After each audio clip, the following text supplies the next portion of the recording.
মমিন মুসলমানের দারে দারে এ মাহে রমজান এলো বছর ঘুরে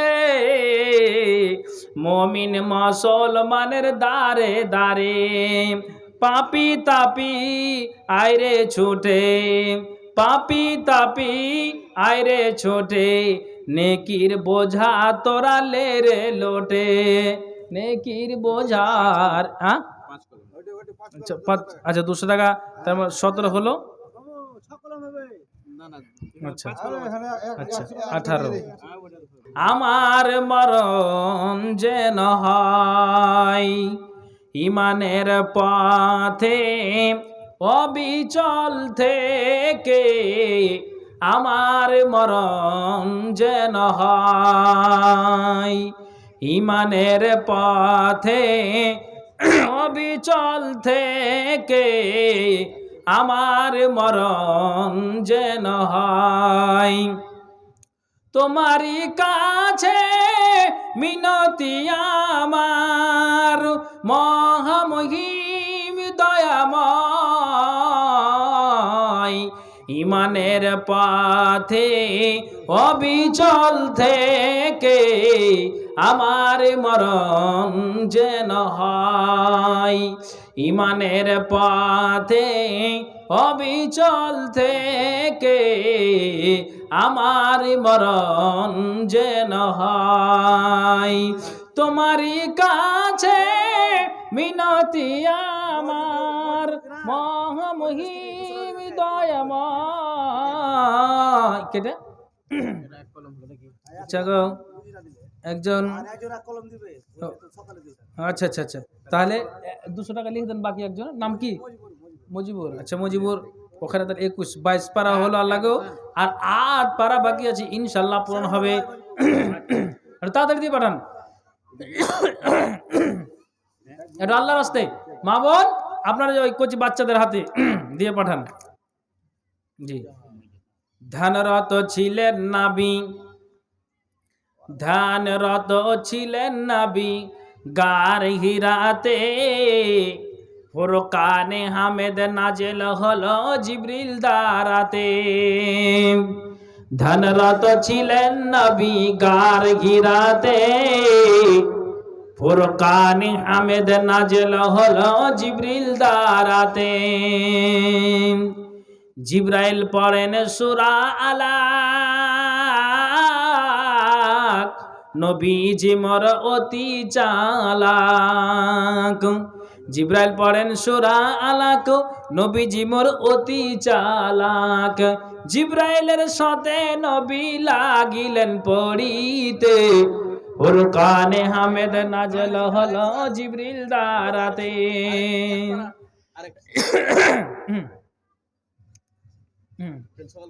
আচ্ছা শুনেন আপনি 200 টাকা লিখে দেন এটা ফাও থেকে গেল যান লেখেন হ্যাঁ লেখেন ইনশাল্লাহ দিয়ে দেবেন কি নাম ভাই রোজা টোজা করছেন শরীর কেমন আছে খুব ঠিক আছে না আলহামদুলিল্লাহ মাশাআল্লাহ বডি খান খুব হ্যান্ডা আছে একটু সুখানি যাচ্ছে আসলে আচ্ছা আচ্ছা 200 টাকা মানে 23 পারাতে এসে গিয়েছি আলহামদুলিল্লাহ 23 পারায় এসে গিয়েছি ভাই এটা দিয়ে বখলি করে না আমি 7 কলম হয়ে গেলে আমি বলছি তারপর আমি একটা বায়ান শোনাবো ইনশাআল্লাহ আমি শেষ করছি হ্যাঁ আর 7টা কলম তাড়াতাড়ি দিলে আমাকে বলতে ভালো লাগবে জি ভাই একটা লোক কত কাঞ্চুস কত বখিল মানে ওকে এমন ও রোগে আক্রান্ত হয়েছে তখন হাতুড়া ডাক্তারকে নিয়ে যা বলছে যে এটা আমার দ্বারা সম্ভব নয় তো বাপ তখন অজ্ঞান মানে বেহুশ হয়ে গেছে কিন্তু যখন মানে হাতুড়া ডাক্তার আছে তখন কিন্তু বাপের শূন্য মানে জ্ঞান ছিল না যখন বলছে যে তাহলে অ্যাম্বুলেন্স করে আপনার ওই হাসপাতালে ভর্তি করা হোক বা কোথাও নিয়ে যাওয়া হোক বা বড় একটা মেডিকেলে নিয়ে যাওয়া হোক তখন এত বখিলু কিন্তু যখন অ্যাম্বুলেন্স এসে আওয়াজ পেয়েছে কিন্তু ওর জ্ঞান কিন্তু ফিরে গেছে জ্ঞান ফিরেছে মানে জ্ঞান হারিয়ে জ্ঞান আসতে পারে কি পারে না তখন বলছে যে বেটা কোথায় নিয়ে যাচ্ছিস বলছে আব্বা হসপিটাল নিয়ে যাবো হাতুড়ে ডাকলে শুনো তখন তুমি জানতে পারো নি তো এখন তোমাকে ওই বড় ডাক্তার কাছে নিতে হবে কইছে ভাই না কইছে বাজিরে শুন হসপিটাল নিয়ে যাওয়ার আগে একটু ডাক্তারকে জিজ্ঞেস করে আগে যে কাফনের খরচ বেশি না ডাক্তার খরচ বেশি, বুঝতে পেরেছেন? একটু জিজ্ঞেস করে এসো যে ডাক্তারের খরচ বেশি না কাফনের খরচ বেশি। কইছে যেটা বাজি কম হবে সেটাই করিস, বুঝতে পেরেছেন? ইনশাল্লাহ হয়েছে এমনি। আমি 200 টাকা করে টাকা চেয়েছি, বখিলি করিয়েন না, একটু আল্লাহর রাস্তা আসুন, ইনশাল্লাহ পূরণ হবে। আসুন মা বোন, আপনার হয়ে গেছে? দেন, আচ্ছা হয়ে গেছে। আর 6টা কলম থাকলো, মানে 24 আসলাম, 24 আসলাম। মা বোনের আমি একটা হাদিস শোনাবো। মামারা আপনাদেরকে বলছি 24 আর 6টা কলম, এটার জন্য কিন্তু আমি আটকা পড়ে আছি।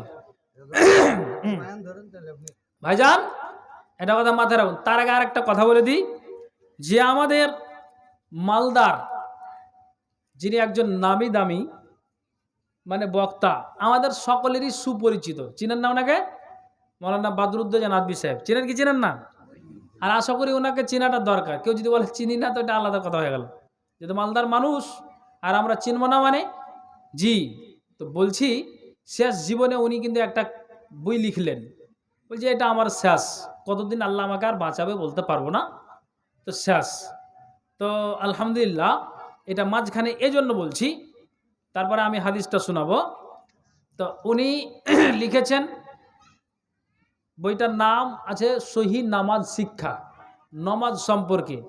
এই যে আমরা নফল নামাজগুলো পড়ি, যেমন সুন্নাত আছে, যেমন এখন তারাবি পড়ছি, 5 ওয়াক্ত ফরজ নামাজ আদায় করি, কিন্তু অনেক অনেক ভুল ভ্রান্তিও হয়ে যায়। নমাজের পর কিছু কিছু দোয়া আছে, যেমন সালাম ফেরার পর দোয়াগুলো, তারপরে আরও এখন দেখে দাও, এখন আরও কিছু গুরুত্বপূর্ণ দোয়া আছে। এবং কোনগুলো সূরা আপনি নামাজে পড়বেন, এই সূরাগুলো যদি আপনি পাঠ করেন তো এর ফজিলত, এর নেকি বেশি। যেমন আপনাকে বলছি, বেতুরের নামাজে, এটা ভালো করে জানেন, আল্লাহ রসুল পাঠ করেছেন কি বেশি বেশি করে? সাব্বিহ ইসমা রাব্বিকাল আলা, সূরাতুল আলা, সূরা কাফিরুন, ফালাক, ইখলাস, এই সূরা আল্লাহ রসুল বেশি পাঠ করেছেন, পড়তেন। এখন যদি আমি অন্য সূরা বলে বেতুরের নামাজ পড়িয়ে দিই, নামাজ হবে, কিন্তু এই সূরা পড়লে যে ফজিলতটা আমি পেতাম ওটা পাবো না, বাস এতটুকু পার্থক্য। এবার আবার আপনাকে একটা কথা বলি, যে এখন ওলামারা এই বেতুরকে নিয়ে একটা ফতোয়া দিয়েছে, আপনাকে বিভ্রান্তি করছি না আমি, তো মাথায় কথাটা উঠাবেন। কি কথা? যে যদি কোনো মানে ইমাম বেতুর 3 রেকাত পড়াবে, ও নিয়ত করেছে, 2 রেকাত পড়িয়ে দেওয়ার পর তাশাহুদ করলো, সালাম ফিরিয়ে দিল, এক্সট্রা করে আপনার আবার 1 রেকাত পড়লো। আমার কথা বুঝতে পারছেন তো? তো রাসূলের হাদিস ওলামারা এটাকে ইজমা করে ফতোয়া দিয়েছে, এটা হলো উত্তম, তুমি ডবল নেকি পাবে, সবচাইতে উত্তম হলো। এখন যদি টানা আমি 3 রেকাত পড়িয়ে দিই, বেতুরের নামাজ হয়ে যাবে, তবে আমার নেকিটা একটু কম হলো, এত টাকা হবে না, এটা কথা নয়, হবে না এটা কথা নয়। তা আপনাকে একটা কথা বলছি, তো ওটা তো দূরের কথা, যদি 3 আয়াত থেকে 4 আয়াত হয়েছে, তো শুরু করার আগেই 2 রাকাত করে সালাম ফিরছি, এবারকার একটু হালকা করে, তো হালকার কত করবো জি? 3টা আয়াত পড়ে তো রুকু চলে যাচ্ছে, বলেন আর কত হালকা করা যাবে? প্রস্তুতি সব জায়গাতেই এরকম, বুঝতে পেরেছেন তো? তো 3 আয়াতের বড় বড় যেমন আয়াতগুলো আছে, একটা আয়াত পড়ে আমি চলে গেলাম, এটা আলাদা কথা হয়ে গেল, কিন্তু 3টা আয়াতের কি আর কম বলছি কি না? বলা যাবে। তারপরও আপনি পিছন দিক থেকে তাগিদ করছেন, ভাই এটা আপনার আমার ঈমানের দুর্বলতা, আনতে হবে ভিতরে ঈমান। আল্লাহ রসুল এমনভাবে নামাজ পড়েছেন, তা খুত্তু কাদামাহু, রসুলের 2খানা পা ফেটে যেত। ঠান্ডার মৌসুমে যেমন আমার আপনার পা হাতগুলো পরিষ্কার না করার কারণে যেমন ফেটে যায়, তেমন রসুলের নামাজের বিনিময়ে হাত পা ফেটে যেত, এটা রসুলের হাদিস আছে। আল্লাহু আকবার। তাহলে আরেকটা কথা বলি, নবী যখন অসুস্থ ছিলেন, অসুস্থ থাকা সত্ত্বেও আল্লাহ পাকের রাসূল মরে যাওয়ার 4 দিন আগে আল্লাহ পাকের রাসূল মাগরিবের সময় যে আমরা শর্ট করে নামাজটা পড়ি, তো অসুখ থাকা সত্ত্বেও মরে যাওয়ার 4 দিন আগে রসুল একটা লম্বা সূরা তিনি তেলাওয়াত করেছিলেন, সে সূরাটার নাম হল সূরা মুরসালাত। সূরাটাতে 50টা আয়াত আছে। কথা বুঝতে পারছেন আমার? হ্যাঁ না বলুন না? 50টা আয়াত আছে। তো রসুল 2 রাকাতে 25-25 করে 50টা আয়াত তিনি পড়েছিলেন, অথচ তিনি অসুখ ছিলেন। মরে যাওয়ার 4 দিন আগে মাগরিবের সময়ে তিনি এই আয়াত পড়েছিলেন, এই সূরা পাঠ করেছিলেন। ইশারের সময় আসতে পারেননি, নসিবার জুটেনি। জি ভাইজান, আপনাকে বলছি যে এত শর্ট সময় নামাজ আদায় করা, আপনি এটা মাথায় রাখুন যে কিয়ামতের দিন আল্লাহ আপনাকে রুকুরই কথা বলবে। চলো নামাজ পড়েছো, পড়েছি, রোজা রেখেছো, রেখেছি, তোমাকে ধন সম্পত্তি জাকাত আদায় করেছো, করেছি, ও সবই করেছো, তোমাকে দানেরও কথা বলি না, জাকাত দিয়েছো কিনা বলি না, রমজান মাসের রোজা পালন করেছো, ঠিক আছে, কিন্তু তুমি চলো তো দেখি 2 রাকাত নামাজ পড়ে দেখাও। ভালো করে শুনবেন, আপনাকে শুধু রং রসের কথা বলবো আর শুনবেন ভালো লাগবে এটা কথা নয়, কিছু কথা আমলের জানুন। তো রসুল বলছেন এবং আল্লাহ বলছেন যে যখন ওকে বলা হবে সঠিক যদি ও ভাবে রুকু সিজদা তেলাওয়াত তার ঠিক থাকে, তাহলে কিন্তু ও আল্লাহু আকবার বলে সূরা ফাতিহা পড়ে আর কিছু পড়ে, মানে এটা আল্লাহকে দেখানোর জন্য চলে যাবে রুকু। আর যদি এই জায়গাতে তার গাফলাতি হয়ে থাকে, আল্লাহর কোরআন সূরা মুনাফিকুনের আয়াত এটা, কাআন্নাহুম খুশুবুম মুসান্নাদা, রেল লাইনের লোহা কতটা শক্ত হয় তেমনি ও পিঠ কিয়ামতের দিন রেল লাইনের লোহার চাইতে শক্ত হয়ে যাবে, রুকু করতে পারবে না। বলুন সুবহানাল্লাহ। এই হারামখোর বদমাশ উঠ, আমি জানি যে তোর দ্বারা রুকু করা সাজদা করা সম্ভব নয়, তুই তারাবিতে ফাঁকি মেরেছিস, 5 ওয়াক্ত নামাজ পড়েছিস কিন্তু রুকুতে ফাঁকি মেরেছিস, তুই সিজদাতে চুরি করেছিস, রুকুতে চুরি করেছিস। শোন, আমি জানি যে তোর দ্বারা রুকু এবং সাজদা করা সম্ভব নয়। আল্লাহ বলছেন তো এবার তুমি বলো, নামাজ পড়েছো, মসজিদে গিয়েছো, ভালো কথা, বলো তুমি এই আমল কি পৌঁছাতে পেরেছো? আল্লাহু আকবার, পৌঁছাতে পেরেছো? অবাক হয়ে যাবে। তাহলে আমাকে রুকু এবং সাজদা সঠিক রাখতে হবে, আর রুকু এবং সাজদা সঠিক না হয়ে গেলে কোনো আপনার গুঞ্জাইশ চলবে না, কোনো চান্স নেই জান্নাতে যাওয়ার। কাজে আমি আপনাকে বলছি 3টা আয়াত পড়ে যদি আমি চলে যাই ঠিক আছে, ভালো কথা, কিন্তু কমের পক্ষে তো শুদ্ধভাবে তো 3 থেকে 4 বার 5 বার তো বলতে দিবেন। কিন্তু সব জায়গাতে দেখছি এই ক্যান্সারের রোগী ঢোকা আছে গ্রামে। ভাই পরিবর্তন হন, ইমানকে তরুতাজার জন্য একটা সুবর্ণ সুযোগ এসেছে, আমরা হাতছাড়া করি। আর একটা আমলের কথা শিখুন। কি আমলের কথা? রাসূল বলছেন কতগুলো মানুষ আছে কি করে, ও আপনার মসজিদে গেল, জামাত চালু হলো, তার 2 মিনিট 1 মিনিট আগে যেটা তাহিয়াতুল মসজিদ 2 রাকাত তো সময় পেলই না, তারপরে জামাত দাঁড়িয়ে গেল, ও দাঁড়িয়ে গেল, আবার সালাম ফিরার পর যে লোকটা পরে গেল, সালাম ফিরার পরেই যে জিকির আজগারগুলো আছে, দোয়াগুলো আছে, সেগুলো পাঠ না করে আবার বেরিয়ে গেল, চলে গেল। রাসূল বলছেন শোনো, এই লোকটা যদি সালাম ফিরার পর জিকির আজগার করে আয়াতুল কুরসিকে পাঠ করে যদি বেরিয়ে যেতে, এটাও জানে।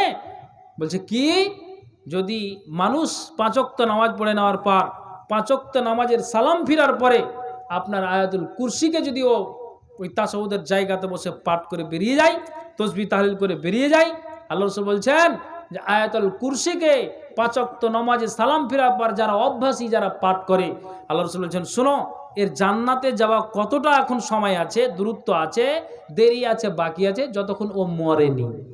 আল্লাহু আকবার, সুবহানাল্লাহ বলুন। কথাটা আমার বুঝতে পারেননি নাকি? তাহলে এই আয়াতুল কুরসিকে আমরা পাঠ করি না, উঠে চলে যাচ্ছি। আরেকটা আমলের কথা শিখুন। কি আমল? কোরআন যদি আমি তেলাওয়াত করি, তাহলে কিয়ামতের দিন এই সিয়াম এবং কোরআন, আসিয়ামু ওয়াল কোরআনু ইয়াশফাআনি লিল আবদি ইয়াউমাল কিয়ামাতে, কিয়ামতের দিনে এই সিয়াম এবং কোরআন আপনার পক্ষে সাক্ষী দিবে। কি সাক্ষী দিবে? বলবে আল্লাহ আমি হলাম রমজান, এই ব্যক্তিটা কষ্ট করে 12 থেকে 13 ঘন্টা অনাহারে ছিল, আল্লাহ রমজান কবুল করেছে, আল্লাহ এই রমজানকে কবুল করাতে পেরেছে, আল্লাহ জাহান্নামে দিও না। এই সিয়াম সুপারিশ করবে আপনার জন্য, আপনি সুপারিশের কারণে নেকির কোনো ঘাটতি থাকলে আপনাকে জান্নাত নিয়ে যাবে। জোরে বলেন সুবহানাল্লাহ। কোরআন, এই কোরআন তেমনি আপনার পক্ষে দাঁড়িয়ে যাবে, দাঁড়িয়ে যাওয়ার পর বলবে যে আমি কোরআন রমজান মাসে তো পড়েছি, অন্য মাসে সুন্দরভাবে তেলাওয়াত করেছি, আপনার রমজান মাসে আপনার জন্য 30টা রমজান না আপনার সিয়াম 30টা পারাকে পাঠ করেছে, পড়েছে, এক কথায় পড়েছে। আল্লাহ সুন্দরভাবে তাকে তুলে রাখেনি কোরআনকে। রমজান মাস পেয়ে এরা আঁকড়ে ধরেছে, কোরআনকে সুন্দরভাবে তেলাওয়াত করেছে।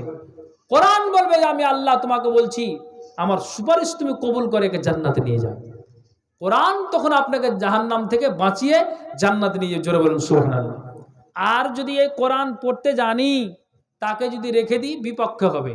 সিয়ামকে আমি রেখেছি, রোজা এখন রেখে আছি, দিনের বেলা মুখ দিয়ে অশ্লীল কথা বেরিয়ে গেল, রোজা শেষ। শেষ। মানুষ ঝগড়া করছে, ওই জায়গাতে গিয়ে আপনি যদি রুখতে না পারেন, যেটা আমার অসম্ভব হবে, বাড়িতে গিয়ে চুপচাপ বসে থাকুন, ওর পাপ ও বহন করবে, নিজে আপনি ওর মানে বোঝা আপনি কাঁধে করিয়েন না, নইলে কিন্তু এই সিয়াম আপনার বিপক্ষ হবে। কাজে বলছি যে কোরআনকে, সিয়ামকে যেন আমরা নিজের যদি আয়ত্ত করে নিতে পারি, তাহলে আমার জন্য কিয়ামতের দিন সুপারিশ করার জন্য প্রস্তুত থাকবে। জোরে বলেন সুবহানাল্লাহ। ভাইজান, আমলের কথা আপনাকে বলছি। আল্লাহ রাসূল বলছেন, যারা প্রতিদিন নিয়মিত কি করে, ফজরের নামাজ পড়ে নেওয়ার পর একটা সূরা পাঠ করে, আবার মাগরিব নামাজ পর সেই সূরাটাকে পাঠ করে, নামাজ পড়ে নেওয়ার পর আমলটা শিখুন। রাসূল বলছেন, শোনো, যারা এই ফজরের নামাজ পড়লো আর মাগরিবের নামাজ পড়লো, এক কথায় 5 ওয়াক্ত নামাজ আদায় করে, আর যারা এইভাবে এই সূরাটাকে পাঠ করে, কি সূরাটা? সূরাটার নাম হলো সূরাতুল মুলক। যারা পাঠ করে, তা রাসূল বলছেন যে ওই ব্যক্তিটা যারা সূরা মুলকের প্রতি যারা আমল করে, আর এইভাবে সকাল সন্ধ্যা যতদিন আল্লাহ আয় দিয়েছেন পাঠ করে যায়, তাকে আল্লাহ তাআলা কবরের আযাব থেকে বাঁচিয়ে দিবেন। বলেন সুবহানাল্লাহ। তাহলে এই আমলগুলো আমরা হাতছাড়া করছি। ভাইজান, কথা হলো বুঝার চেষ্টা করুন, কি করে আমার রোজা কবুল হবে, চেষ্টায় লেগে থাকুন। কি করে আমার এই আপনার এই নামাজ কবুল হবে, আপনি এটা চেষ্টায় লেগে থাকুন। সব কিছু আমার কাছে আছে, আমি আল্লাহকে কি করে পাবো, এই রমজান মাসটা সুবর্ণ সুযোগ লেগেছে। কেন হাতছাড়া করি? তা আমি বুঝাতে চাইছি, এতগুলি কথা বলে আমি বুঝাতে চাইছি, আল্লাহকে আপনি ডাকুন, নিশ্চিত আল্লাহ তাআলা আপনার আমার ডাকে সাড়া দিবে। আল্লাহ বলছেন, জীবনের গুনাহকে তোমার আমি মোচন করে দেব। জোরে বলেন সুবহানাল্লাহ। ভাইজান, অতএব এগুলো যেন আমরা হাতছাড়া না করি। আমরা যে এগুলোকে হাতছাড়া না করি, কেন আপনাকে বলছি যে যদি আমরা রমজান মাসের যদি আমরা সিয়ামকে কবুল করাতে না পারি, আপনার এই আপনার কি বলে যে নামাজকে কবুল করাতে না পারি, তাহলে আপনি বলুন যে তাহলে অনাহারে থেকে আমি কোনটা লাভ করলাম, মসজিদে এসে আমি কোনটা লাভ করলাম, যদি আমি আল্লাহর খাঁটি বান্দা না বলে পরিচয় না দিতে পারি। আল্লাহু আকবার। একটা কথা আপনাকে বলি, মা আয়েশা আল্লাহ রসুলকে জিজ্ঞেস করলেন, কি জিজ্ঞেস করলেন? আল্লাহ পাকের রাসূল, আপনার কাছে একটা কথা জানবো। কথাটা হলে এটাই যে সারা দুনিয়ার মানুষ আদম থেকে নিয়ে আপনি নবী মোহাম্মদ পর্যন্ত যতগুলি নবী এসেছেন, তার ভিতরে আপনি হলেন শেষ নবী, আখেরি নবী। আপনি যেন সারা বিশ্বের নবী, তা আপনি সব চাইতে আপনি বড় নেতা, আল্লাহ পাকের রাসূল গো। তা আপনাকে বলছি, কোন একটা মানুষ যে নবীকে আল্লাহ তাআলা পাঠিয়েছেন একটা গ্রামের জন্য, তো ওই গ্রামের মানুষটিকে একটা গ্রামের মানুষ চিনতে পারবে, অসুবিধা নাই।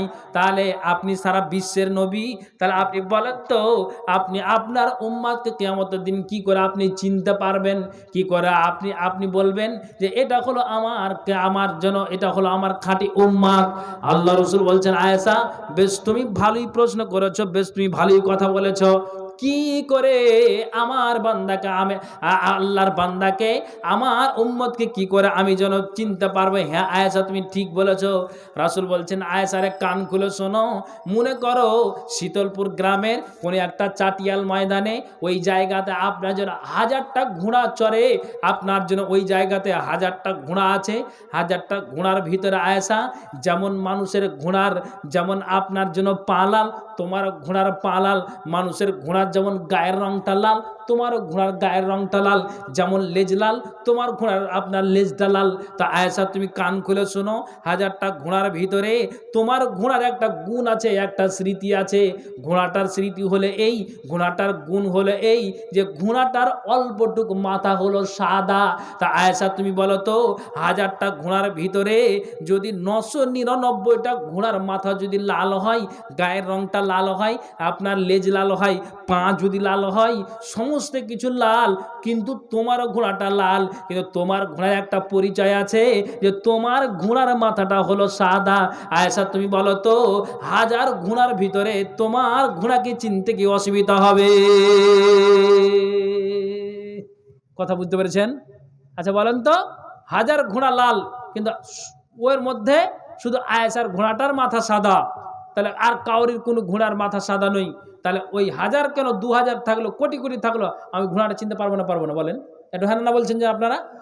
অবশ্যই পারবো। তেমনি রাসূল বলছেন, আয়েশা শোনো, 1000 ঘোড়ার ভিতরে যেমন তোমার ঘোড়াকে তোমার চিনতে অসুবিধা নাই, যেহেতু তোমার ঘোড়ার মাথাটা সাদা, তেমনি আল্লাহ রাসূল বলছেন, আয়েশা রে, আমি হলাম সারা বিশ্বের নেতা, আমি আখেরি নবী জনাবে মুহাম্মদুর রাসূলুল্লাহ পড়ুন সাল্লাল্লাহু আলাইহি ওয়াসাল্লাম। এর দুনিয়ার মানুষেরা আয়েশাকে নবীজি বলছেন, আয়েশা রে শোনো, আমি কেমন করে আমার উম্মতকে আমি চিনতে পারবো? আমার উম্মত যদি সঠিকভাবে রমজান মাসকে পেয়ে যাওয়ার পর কি করে, তারা যদি আল্লাহর দরবারে রমজানকে কবুল করাতে পারে, আর এই আপনার জন্য 5 ওয়াক্ত নামাজ পড়ে, কিয়াম তারাবি তাহাজ্জুদ পড়ে, নফল সুন্নাতকে আদায় করে, আল্লাহ রাসূল বলছেন, আয়েশা তুমি কান খুলে শোনো, যারা রমজানকে এবং আপনার নামাজকে যারা আল্লাহর দরবারে কবুল করাতে পারবে, তো যারা আমার উম্মতেরা 5 ওয়াক্ত ঠান্ডার মৌসুমে আপনার কি করে, সুন্দর করে উজু বানায়, তো যারা এইভাবে উজু বানিয়ে 5 ওয়াক্ত নামাজ আদায় করে, কিয়ামতের দিন উজুর বিনিময়ে তাদের মুখমণ্ডল চকমক করে জ্বলবে, তাদের হাত জ্বলবে, তাদের পা জ্বলবে। আমি তখন বলবো, আয়েশা এটাই হলো আমার খাঁটি উম্মত, নইলে আমার আর কোনো উম্মত নাই। আল্লাহু আকবার। দুনিয়ার মানুষ রে, তাহলে যদি আপনি নামাজকে কবুল করাতে পারেন, তাহলে নবী আপনাকে চিনতে পারবে। সিয়ামকে কবুল করাতে পারেন, তাহলে কিয়ামতের দিন নবী আমাকে চিনতে পারবেন। আর যদি এই নামাজ রোজা কবুল না হয়, তাহলে হাত পা জ্বলবে না, আমার মুখমণ্ডল চেহারা হবে না, বিজলি বাতির মতো জ্বলবে না, কিয়ামতের দিন নবী আমাকে চিনতে পারবে না। আল্লাহু আকবার। তো ভাইজান, আমি বলতে চাইছি যে যাহা কিছু করি মনে প্রাণে এটা এঁকে নিতে হবে যে আল্লাহ যেন এই আমার ইবাদত কবুল হচ্ছে, বা আমি কবুল করাতে পারছি, বা আল্লাহ তাআলা আমার এই সিয়ামকে কবুল করছেন, নামাজকে কবুল করছেন। আর অটোমেটিক আপনি জেনে রাখুন, যখন আমি কবুল করাতে পারবো, আপনাকে এটা বলা যাচ্ছে নিশ্চিত আপনার মন মানসিকতা পাল্টে যাবে, যখনই আপনার ভিতরে ঈমানের বস্তুটা জায়গা পাবে। ঈমানের বস্তুরা যখন আপনার ভিতরে জায়গা পাবে। ভাইজান, আমি আর লম্বা করব না, আমি কয়েকটা কথা আপনাকে বলতে চাইছিলাম, যে হাদিসটা শোনাতে চাইছিলাম। মা বোন সকলকে বলছি যে কিছু আরামের দরকার আছে। এখানে আরেকজন 1 কলম নিয়ে আসলো, আলহামদুলিল্লাহ, আর 4টা কলম বাকি থাকলো, মানে আর আপনাকে শেষে একটা কথা বলবো, যে এই জায়গাটাতে যে আমি এই নমাজের কথা এই জন্য বললাম, যে পর্দার আড়ালে মা বোন আছেন আর আপনারাও আছেন, যে এই মাওলানা সাহেব যে উনি কিতাবটা লিখেছেন, ওখানে কিছু দুয়া এবং সূরা দেওয়া আছে, যে এই সূরা পড়লে এই ফজিলত, মানে কম পড়ার মানুষ হলেও কিন্তু বুঝতে পারবে, মানে বাংলাতে অনুবাদ করা আছে, সুন্দর করে লেখা আছে, আর ছোট্ট ছোট্ট দোয়া আছে, সূরাগুলো আছে, যে আপনি এটাতে পড়ুন, এর ফজিলত, এই পড়েন এর ফজিলত, আপনি নফল নামাজ পড়েন, তার গুণ কি, ফজিলত কি। আমি নামাজটা একটু ঢিলা করলাম, বা কিছু কারণ হয়ে গেল, তো কী কারণ, মানে একটু সংক্ষিপ্ত করে উনি সুন্দর করে লিখেছেন। তা আমি আপনাকে বলতে চাইছি যে দান খেরা যাহা করলেন বা করছেন বা করবেন, শেষকালে আমি মা বোনদেরকে বলবো, এই যদি বইটা নেন, আশা করি আমাদের নামাজের ভুল ভ্রান্তি সংশোধন হয়ে যাবে, এটা আমি আশা করছি ইনশাআল্লাহ। মানে এত সুন্দর করে উনি লিখেছেন, মাত্র 20 টাকা দাম দিয়ে আপনি বইটা সংগ্রহ করতে পারেন। আমি মা বোনকে বলবো, বাবা ভাইকে বলবো, যে এখানে একজন আছেন, আপনি নেন, আপনি নামাজটাকে শুদ্ধ করুন, নইলে কিন্তু কিয়ামতের দিন আপনি অচল হয়ে যাব, বিফল হয়ে যাব, বেকার হয়ে যাব, কিন্তু তখন আমার আপনার কোনো রিহাই থাকবে না। ভাই, আপনাকে বলবো ওখানে যারা নিবেন শেষকালে মা বোনদেরকে বলবো আপনারা যে যা পারবেন একটু আল্লাহর রাস্তা নিয়ে আসুন। আর কি বলে যে যেহেতু 11টা হয়ে গেল আর সময় আমি আর লম্বা করব না, যে শেষকালে যারা আপনারা নিয়ে যান। আর মা বোন আপনাকে বলছি শেষকালে আপনার যা কিছু আছে এই মসজিদের জন্য আপনারা দান খায়রাতটা দিয়ে যান। আমি আর আগে বলবো না, এই হাদিসটা শোনাবার জন্যই আমি ছিলাম। আলহামদুলিল্লাহ একজন 100 টাকা আল্লাহ দান দিয়েছে, আরেকজন আল্লাহকে ভাইজান আমার গো এই জায়গাতে এসে আল্লাহ আরেকজন 100 টাকা দান দিয়েছে। দানকে আল্লাহ তুমি সাথে গ্রহণ করো, যে আসা দান দিয়েছে মনের বাসনা উদ্দেশ্য আল্লাহ তুমি পূরণ করো। আমিন আমিন সুম্মা আমিন বিরহমাতিকা ইয়া আরহামার রাহিমিন। মা বোন যারা আপনারা এই নামাজ নফল পড়েন, এই যে বইটা নেবেন আর দোয়াগুলো মুখস্থ করার চেষ্টা করবেন, ইনশাআল্লাহ আপনার গুনাহমোচন হবে। ফজিলতের দোয়া সূরা দেওয়া আছে, আপনারা এই বইটা নিয়ে যাবেন ওখান থেকে। আসেন একজন 100 টাকা দান অনুপদ আল্লাহ নেকি যেন পান, মেয়েটাও আল্লাহ তুমি মনের আরমান যতদিন বেঁচে রবে ধরার বুকেতে বাঁচা এরা কি খোদা সহি সালামতে। আরেকজন আল্লাহ 100 টাকা দান দিয়েছে, দানকে আল্লাহ তুমি সাদরে গ্রহণ করো, যে আশা দান দিয়েছে মনের বাসনা উদ্দেশ্য আল্লাহ তুমি পূরণ করো। আমিন আমিন সুম্মা আমিন বিরহমাতিকা ইয়া আরহামার রাহিমিন। আসুন এদিক ওদিক 20 টাকা না দিয়ে আপনি নামাজটাকে সংসদের জন্য 20টা টাকা দিয়ে নামাজ শিক্ষা বইটা নিন। দোয়া সূরাগুলো ছোট ছোট আছে, মুখস্থ করার আপনার সুযোগ থাকবে, চটচট করে আপনি মুখস্থ করতে পারবেন। মা বোন আপনাদেরকে বিশেষ করে বলছি, বাড়িতে ছেলে আছে, বৌমা আছে, শাশুড়ি আছে, কেউ জানেন ওকে নিয়ে পার্শ্বে বসে রমজান মাসে লাইলাতুল কাদরে নিয়ে বইটাকে বসবেন পড়বেন। আপনি আশা করি ওই রাতে জাগরণ করলে বইটাকে ফিরান দিলে আপনি অনেক কিছু ভুল ভ্রান্তি আপনার সংশোধন হয়ে যাবে। হ্যাঁ হ্যাঁ না বলছি আলহামদুলিল্লাহ, আমি তো দোয়া তো করি না আল্লাহ গো। আরেকদিন আল্লাহ 100 টাকা দান পথে আল্লাহ নেকি যেন পান, মেটাও আল্লাহ তুমি মনের আরমান। আমিন আমিন। শুরু থেকে আল্লাহ এখন পর্যন্ত অনেক মা আমার দান দিয়েছে, অনেক ভাই দান দিয়েছে, বাবা দান দিয়েছে। আল্লাহ সকলের জন্য খাস করে আল্লাহ দোয়া করি, যে আশা দান দিয়েছে আল্লাহ পবিত্র মাসে আল্লাহ তুমি সকলের দানকে কবুল করো, আমাদের রমজানের সিয়ামকে কবুল করো, আল্লাহ তুমি আমাদের নামাজকে কবুল করো, আল্লাহ তুমি আমাদের ভিতরে ঈমানি জাজবা দাও। পবিত্র মাস আল্লাহ পেয়েছি, আমরা ভাগ্যবান ব্যক্তি, সুবর্ণ সুযোগ আমরা হারিয়ে না দিয়ে আল্লাহ তুমি আমাদের ভিতরে ঈমানি জাজবা দাও। আল্লাহ দান করে আল্লাহ তুমি এই দানকে কবুল করো, রমজানকে কবুল করো, নইলে কিয়ামতের দিন আমরা বিফল হয়ে যাব। আল্লাহ তোমার কাছে অ্যাপ্লিকেশন জানাই আল্লাহ গো, সামনে যে আর আপনার আর যে 15টা রোজা আছে, আপনার 14টা রোজা আছে, আল্লাহ সঠিকভাবে আমাদের শরীরকে তুমি সুস্থ রাখো, সকল মুসলিম নর নারীকে আল্লাহ তুমি ভালো রাখো, সঠিকভাবে যদি এই সিয়ামটিকে পালন করতে পারি। আমিন আমিন সুম্মা আমিন বিরহমাতিকা ইয়া আরহামার রাহিমিন। জি দিয়ে যান একটা আল্লাহর রাস্তায়। আল্লাহ বান্দা ক্ষমা চাহিরে প্রভু, দাও ক্ষমা করিয়া রে, তুমি হলে সবার মালিক। আল্লাহ আল্লাহ বান্দা ক্ষমা চাহিরে প্রভু, দাও ক্ষমা করিয়া রে, তুমি হলে সবার মালিক।